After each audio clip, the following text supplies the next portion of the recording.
Assalamualaikum warahmatullahi wabarakatuh. Perkenalkan, nama saya Sekar Dismawan, Prodi Ekonomi Syariah 6, semester 7, akan memaparkan sedikit materi mengenai investasi pada perbankan syariah. Langsung saja, pengertian bank syariah.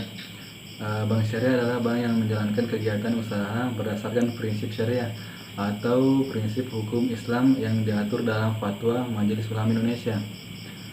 Karakteristik dan fungsi bank syariah.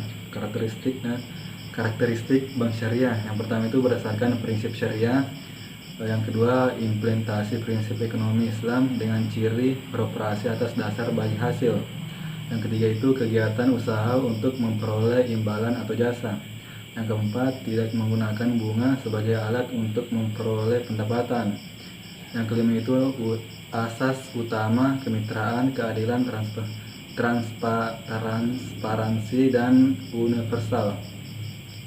Berikutnya itu fungsi bank syariah. Fungsi bank syariah itu menghimpun dana dan menyalurkan dana. Menghimpun dana artinya itu mirip dengan bank konvensional. Bank syariah mempunyai fungsi untuk menghimpun dana dari masyarakat. Perbedaannya jika bank konvensional penabung akan mendapatkan balas jasa dalam bentuk bunga. Sedangkan jika pada bank syariah, penabung akan mendapatkan balas jasa dalam bentuk bagi hasil. Penyaluran dana yaitu dana yang telah terkumpul atau dikumpulkan oleh bank syariah yang dikumpul dari masyarakat selanjutnya akan disalurkan kembali kepada nasabah yang lain dengan sistem bagi hasil.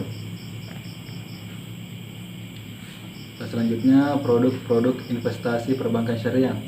Yang pertama itu tabungan mudharabah. Selanjutnya itu produk-produk investasi perbankan syariah.